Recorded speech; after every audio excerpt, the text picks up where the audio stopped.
All right. So today we are talking about personal content. So personal content is honestly, it's like more important than any other type of content. So I really want to I want to talk about a couple of reasons why why this is really important, and the real reason why personal content matters, not only for getting clients, but also just in terms of like how to use social media effectively. So the algorithm as a whole rewards content that gets engagement, and personal content is what gets engagement, right? So you'll notice that over time, especially if you're creating content for longer periods of time, you'll notice that your personal content will always outperform your business content from an engagement standpoint, right? And that's totally normal. Yes, you should still be posting business content. Yes, you should still be posting authority content, but the content that will always perform the best will always be the personal side of content, because that is what it's essentially what social media has been built for. But beyond the algorithm, if we're going further than that, um, personal content builds trust. It builds trust, it builds connection, and it builds memory recall. So that's what actually drives inbound messages and what drives people feeling connected to you and comfortable with you. Um, Real estate as a whole, we know, is an emotional business. Homes are tied to identity, family, milestones, dreams, etc. So if you only show houses or you only talk about real estate, you are missing the human layer and your content will never fully convert. So the goal with all of this is to build a personal brand that will not only outlast and outplay, we're playing Survivor now, all of the other agents who are just creating home-based content. It will also build a lot more trust. So every time an agent tells me no one cares about my dog, I remind them it's not about the dog. It's about relatability. You're giving people a reason to stop scrolling and to say, she feels like someone I would want to know. She feels like someone I would want to work with. Let me know if this is making sense as I'm going through this. Just like type me a little something, something, something. Let me know that this is making sense. And so really while we're talking about all of this, right, is we want agents to stop, I want agents to stop dismissing personal content as, extra content or fluffy content. Because the way that this all kind of works together is we have know, we have like, we have trust, we have contact, right? So personal content accelerates the know and like stages. So without really, really solid personal content, your marketing feels robotic. And people don't connect with that. They connect with honesty and truth and relatability. And so when people consume your content, their brain actually perceives it as a real friendship. I have 100% said to my husband, my friend, blah, blah, blah. This person has no idea who I am. This is someone who I've followed for like years and years and years, right? And so that's what we want. That's why strangers DM you like they already know you. And if you're not getting those direct messages, then you're missing out on, if we think about old school marketing, like really old school traditional marketing, those guys used to always say, the person who has the most conversations wins, right? And so the way that we actually have conversations nowadays is different than the way that we used to generate conversations before. So it's kind of the same thing, right? This is why strangers will direct message you and essentially like build that familiarity. So I want to talk about mirror neurons and familiarity bias. So when someone sees your face repeatedly, it builds a psychological familiarity. I'm really struggling to say familiarity today. And then they trust you faster. Frequency and authenticity actually creates a safety signal in people's brains. Now, we all know that this is not a business where we are seen consistently as the most trustworthy people on the planet, right? There's a lot of, and that's honestly, that's our own doing. There's a lot of like really scammy agents out there. The media doesn't portray us well. like the media, yes, like newspapers and things like that, but also, have you ever watched a movie or a TV show with a real estate agent in it? Like we're never portrayed as like real people. So frequency, so not only, which is again why the omnipresence part of it is so important, but the frequency and the authenticity, which is the personal side of the personal content, it, like I said, creates a safety signal in people. And so in a saturated market, it creates market differentiation. You and the way that that person feels about you becomes the unique asset, because your stories can't be duplicated or knocked off. The way that you are, the way that someone feels connected to you can't be copied. So when we're talking about like framework, like I want to give you some frameworks and some execution on how to actually like think about this, because we're talking about this both in terms of content that goes in your feed, but also that goes in your feed, but also like story content. So what if you came to the training that I did on Instagram stories or on Facebook stories, the way that I structured it was that there had to be a personal or a behind the scenes piece of your Instagram stories every day. Right? Again, that's what actually keeps people watching. You're training people to stop and look at what you are saying because they're feeling connected or they're feeling some sort of connection. So the personal content actually is the gateway to all the things that you want to create. It's not the authority content. What we're doing is we're giving them enough personal content and enough connection that they want to consume all of the content. So if you're the kind of person who's only been creating authority content and you're feeling like nobody's watching it, that's why. Because there's not enough personal content. There's not enough reason why someone actually wants to feel connected to you. And if you're one of those people who's thinking, yeah, but I'm a business, you're not a business on social media. You're a person on social media. And people want to feel that connection with a person, which is why the personal content and why brands don't do particularly well on social media. Why like team pages never perform as well as individual pages. So that's really important. So let's think about, if you follow me on social media, you know that I do coffee thoughts every morning. And the reason why my coffee thoughts perform so well is because it's a micro moment and thoughts from my day. So that it ties into not only business, but also life. It keeps things conversational and reflective. And it's also something that is very consistent. So people, what I'm doing is I'm creating a bookmark. A lot of the time now, when people think about coffee or having thoughts around coffee or things like that, they think about me. And for me, it's basically allowing someone to see like the first micro moment of my day. Whether I'm in the photo or whether I'm not in the photo, it doesn't matter. So you could do this in a million different ways. Just having and sharing a micro moment from your day is sometimes enough, or a thought that you're having throughout the day. The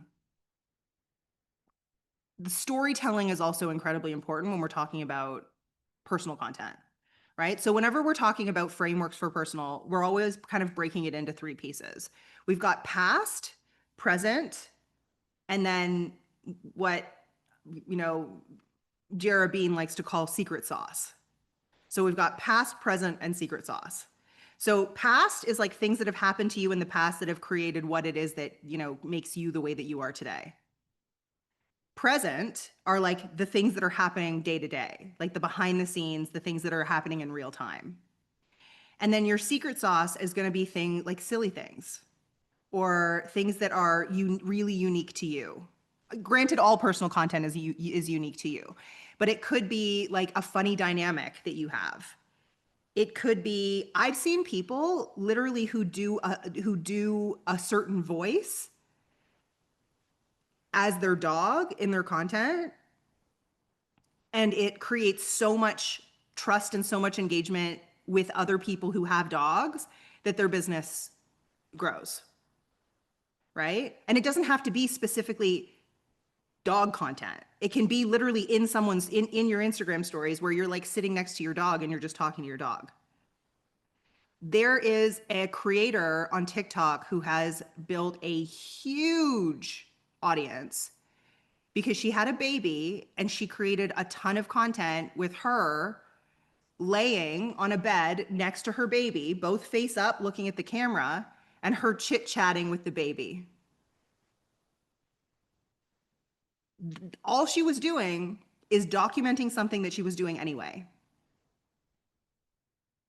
Right? And she built a huge following like that. My question to you is like what is that for you?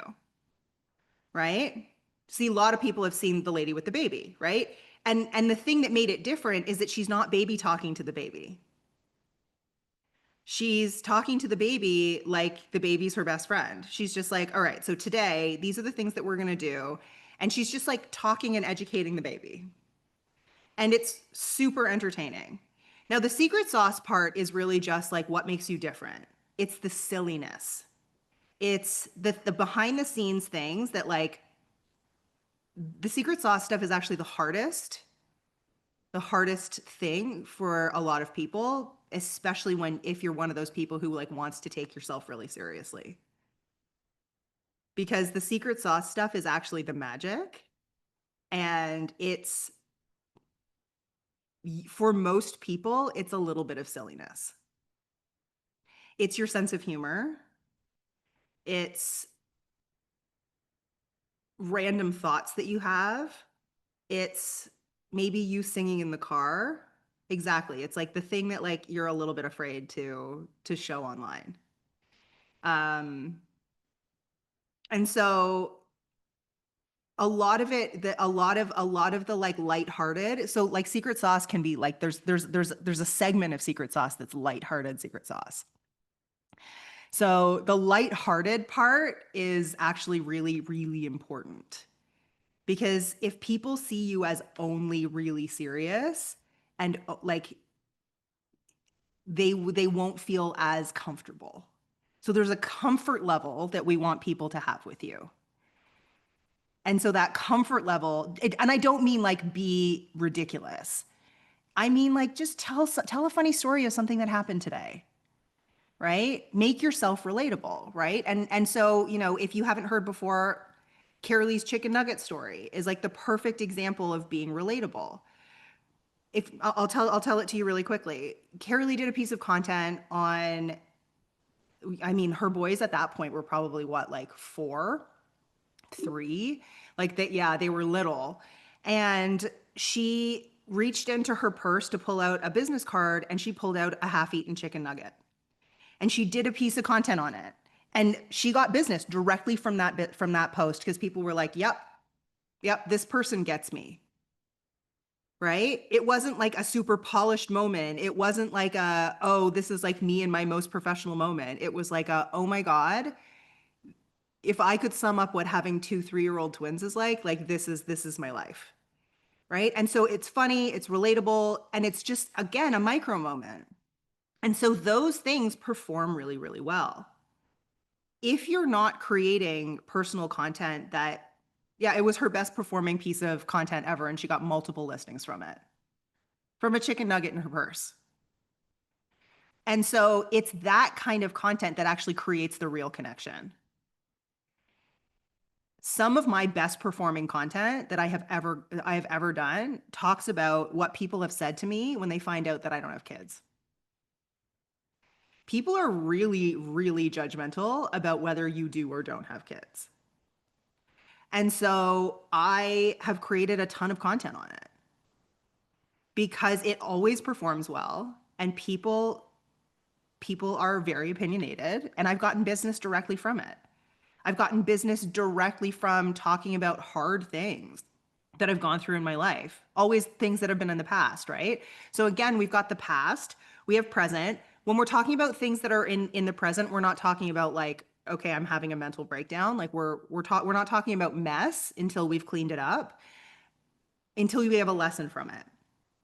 But it could be like just things that are happening in the day to day. Documentation of your day to day is incredibly important for content. If you can literally just run around with a tripod in your purse or in your bag or in your hand at all times, like all of my phones, I have two phones that I create content with. They both have Octobuddies on them because it makes it easy to just stick this to things. But it's not just Windows. It can be car windows. It can be the side of your car. It can be like you can stick that thing on anything and just document. The more footage you have, why do I have two phones? Because I have one phone that I like actually like work on, and I have like right now, for instance, if I was doing something and showing you stuff, I can also film. You do not need to have two phones. I have two phones because I like to keep a lot of my footage on a separate phone. Um, and I can, I can have notes. I can also film from two angles if I need to. Um, but the reality of all of this is that the more that you document, the more that you get used to, oh my God, I had a thought. I'm going to pull out my camera and I'm going to face to camera my thought. Um, that is really going to allow you to create more and more and more content, and the content will get better and better and better.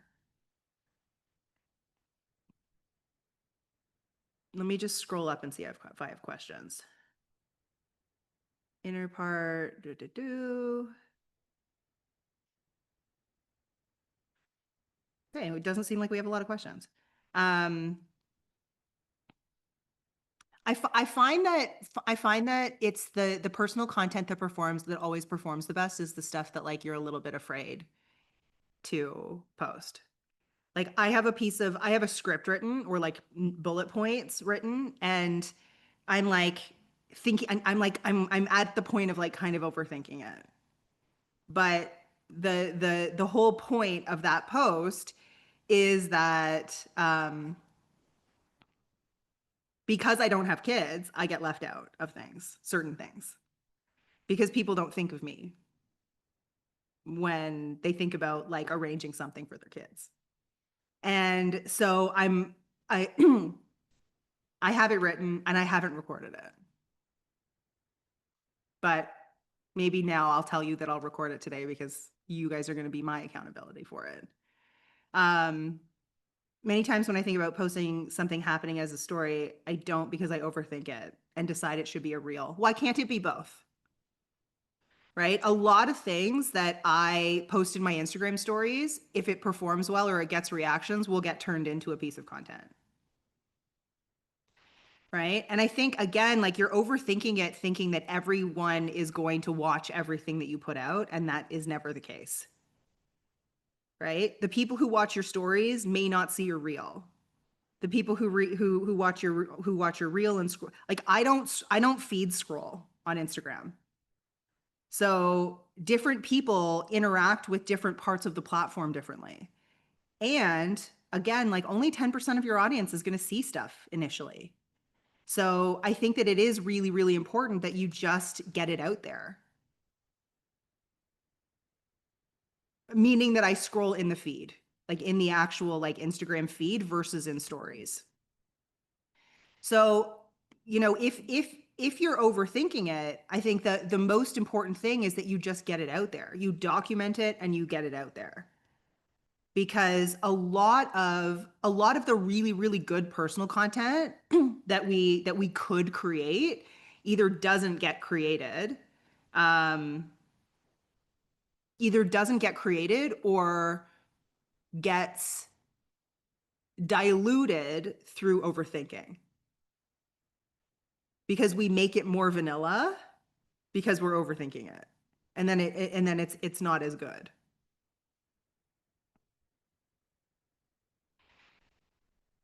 Okay, so Abby, this is really great. She's saying, what do I make? Like, I'm constantly thinking, and she's struggling right now with what the heck do I make my daughter for lunch? If your niche is families or upsizers, then this is something that you can pull into your content. Okay. And I'm saying if, because if your content is for downsizers, you can't. right? Because it has to be relevant to your niche. So if your content is upsizers, perfect. You can do a whole bunch. If Jody Gilmore, her Instagram stories almost every day have what she's making her kids for lunch. And they perform really, really well because that is a very relatable struggle for someone who has kids in school. So she's using something else, like making lunches, to pull into something that is relatable for her niche.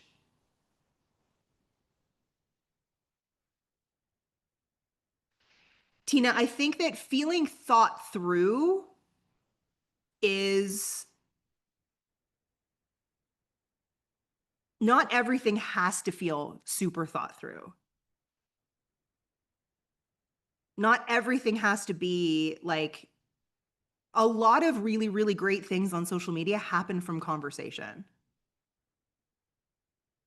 So you could just have a thought, and then in part two, you could expand on the thoughts.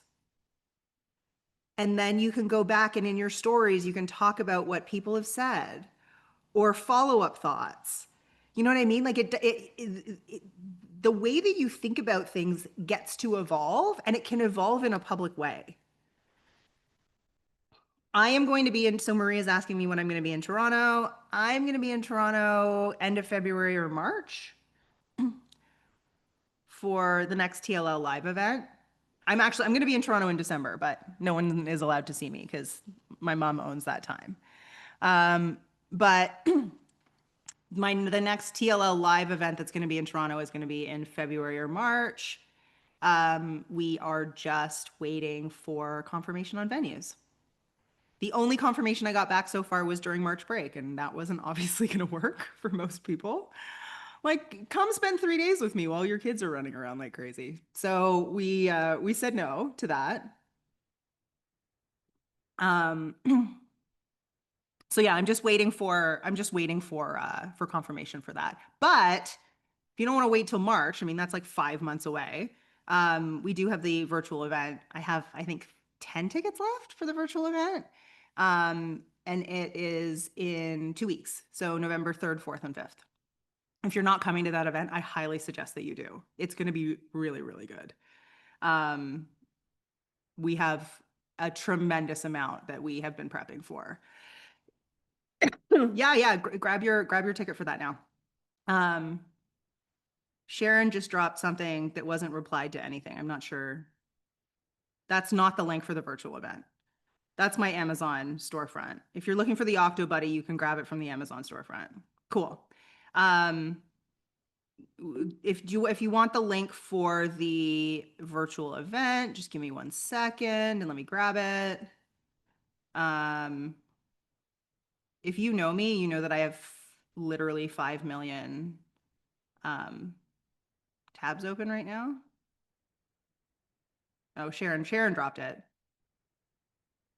So hang on, let me just copy this and let me reply to this person. Okay, Maria, there you go. Yeah, I would hurry up and grab that because we have some prep stuff that's going to start going out. And if you buy your ticket like really last minute, you won't get all of the prep stuff in time. Okay, so questions about personal content. Anything. Type them in the chat if you have questions about personal content, about how to structure it, about anything. Because the personal content truly is some of the most important content that you will create. How do you test it before posting it? Number one is you don't have to. Number two is trial reels. So I did a training on trial reels last week. You can test quality for reels, not for carousels, but you can test quality with trial reels. But honestly, if you have the right audience and you don't have a whole bunch of real estate agents in your audience and it's like a proper curated niche specific audience, you just test it by posting it. And it doesn't matter if it doesn't do well, because if it doesn't do well, nobody saw it.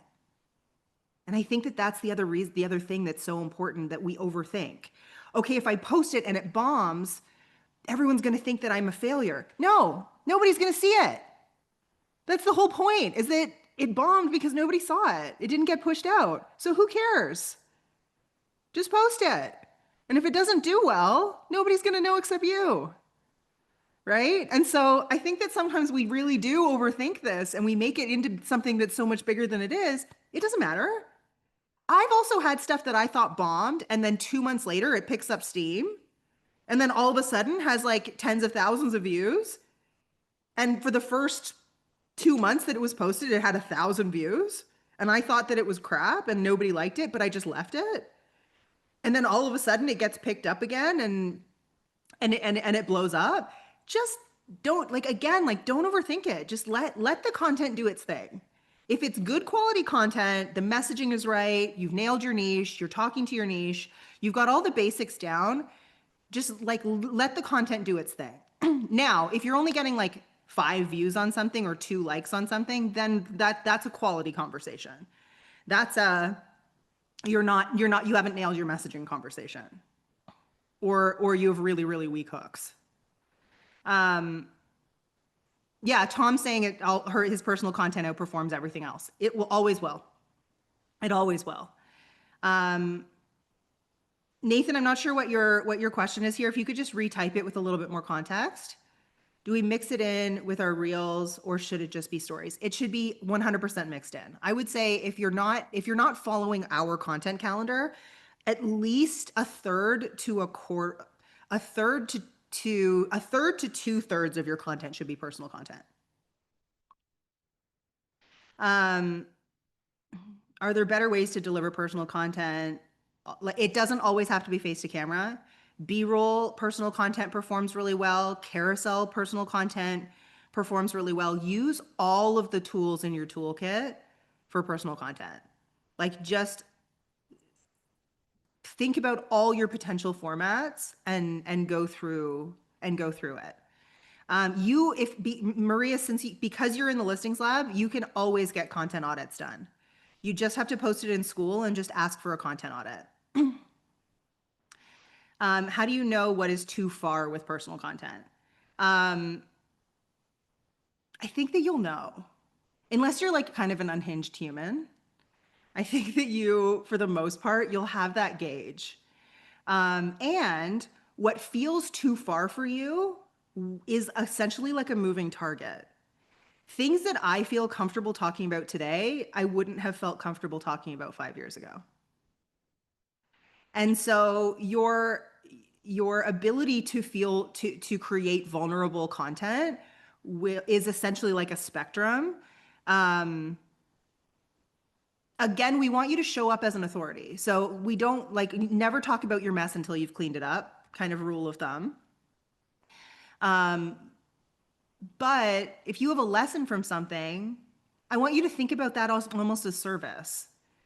Like, if something happened with your kids, or whatever, feel free to talk about it. Talk about it if it's been cleaned up and your kids are okay with it.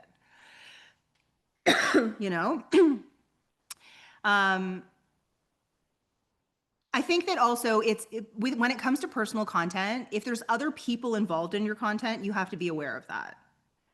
Right? You have to be aware of, like, be respectful of your kids and what they feel comfortable with you sharing.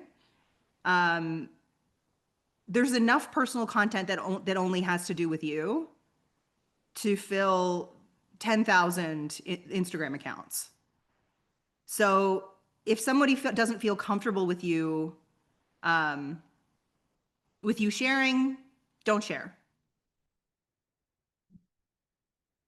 So business personal content mix. Steve, I would follow because you're in the programs, follow the content calendar to a T.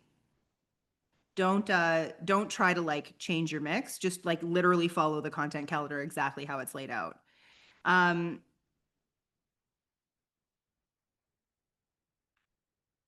What should I post about? You should post about yourself. I mean, Miriam, I would need a whole lot of information about you to know what to post about, especially when it comes to personal content.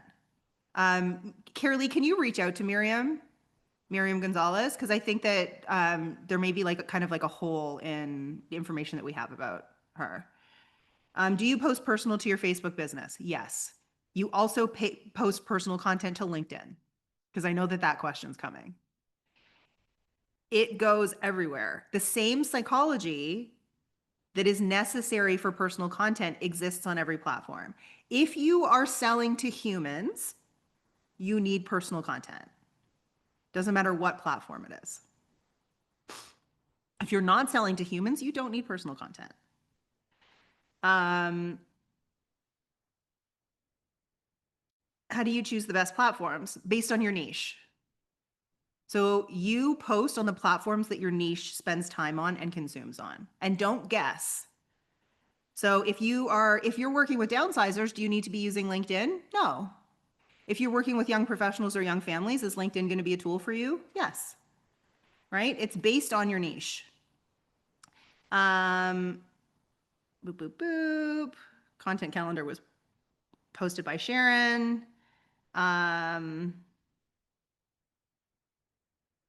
Okay, I think I may have, how many stories every day? Okay, a minimum of 3 if you can, right? So normally the rule of thumb is like I will do, and no one's perfect. I'm not perfect at this either. So like I'll do my signature series, which is my coffee thoughts. I will do a personal and a business. My personal may be just literally a picture of a pickleball court. It's just a like, hey, I'm behind the scenes and playing pickleball today, right? It could be a random thought that I had. I did one like 2 days ago that was like, should I open a pickleball resort? Right? Because I mean, if we followed every business idea that I have, we would have 10,000 businesses and have no money. So I was like, should I open a pickleball resort? And like, I put my personality in the options, right? I did a poll. And instead of it just saying yes, no, maybe, which is boring, what I did was I was like, wait, what? Yes. It's like, no, go back to work, right? No, get back to work. And then like there was one that was like, what are you talking about? Right? So I put my own personality in the options. Has the pickleball craze peaked? Absolutely not. I'm actually, I was thinking about this last night. I think I'm going to invest in pickleball paddle companies next because I actually think that there's so many pickleball things popping up all over the place. Um, should you become a real estate photographer as well as a realtor? No, but you should become good at taking photos and videos on your phone of yourself. Um, like and here's the other thing too, right? Like every once in a while, I'll look at like just like take photos and videos that look good. Sometimes I'll watch people's Instagram stories and it looks like they filmed on a potato. I'm like, what is that? Why does it look, just clean your camera and put some light on.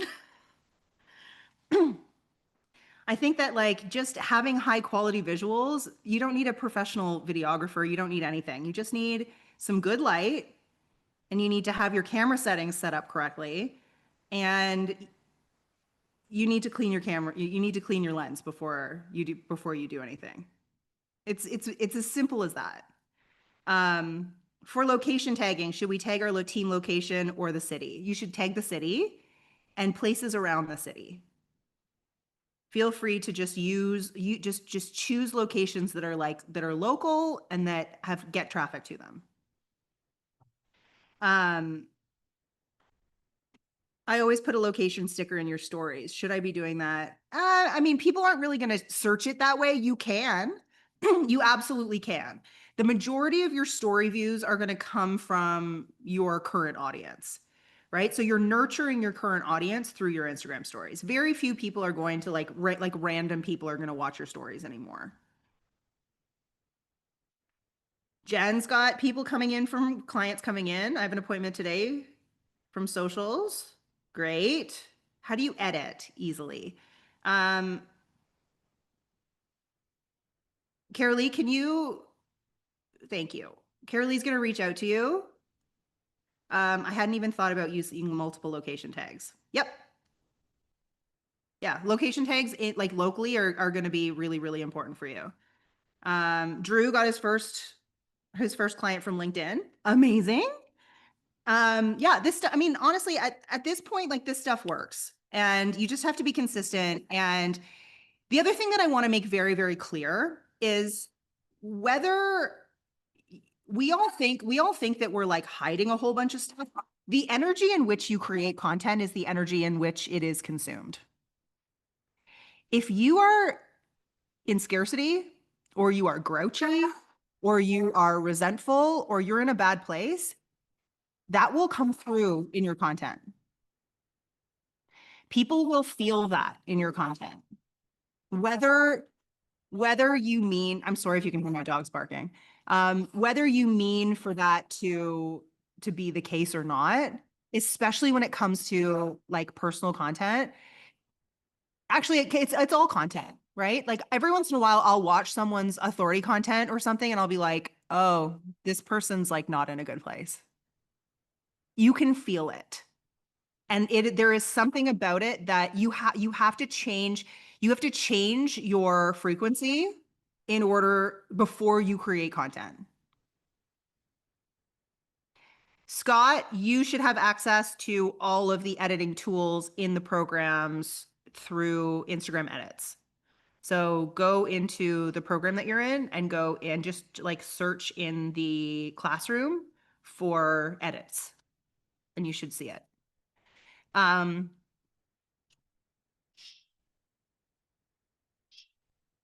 Yeah, so this is a really, really good thing. Amy came here and we did like a VIP together. And I basically stopped her and I was like, you're filming with fake Amy. I was like, you're putting on like a persona when the camera turns on. And that's not who you are. And people will feel that. And so if you've ever been to, I mean, you guys have come here. I'm very, very relaxed and very much myself on these. If you've met me in real life or you've come to a live event, I'm the same on stage as I am in content, as I am on a one-on-one call. And that is something that really does actually take practice. You have to become comfortable being on camera to lose the persona, to lose the like curated version of yourself that feels inauthentic to people. You know when someone's kind of putting on a show. And that frequency and that will impact the way that people consume your content. Especially nowadays. People really want to feel like they're like face to camera stuff that they're on FaceTime with their friend. And that video is for them only, right? So we're no longer saying, "Hey guys." We're not talking to a group in content. We're talking to one person. And so that, especially that personal content, it should feel, especially face to camera personal content, should feel like you are, you're talking to that person directly. That's the content that will perform the best. Okay. It's 42 minutes in, and I don't normally talk for this. Well, sometimes I do. If you need anything, please send me an email, send Carolee an email. Just start creating some personal content if you haven't been. It really, really will make a difference. Carolee just dropped both of our emails. Grab a virtual ticket if you don't have one. It will be worth 10 to 20 to 100 times the investment that you pay for a ticket. I guarantee that. Bye, guys.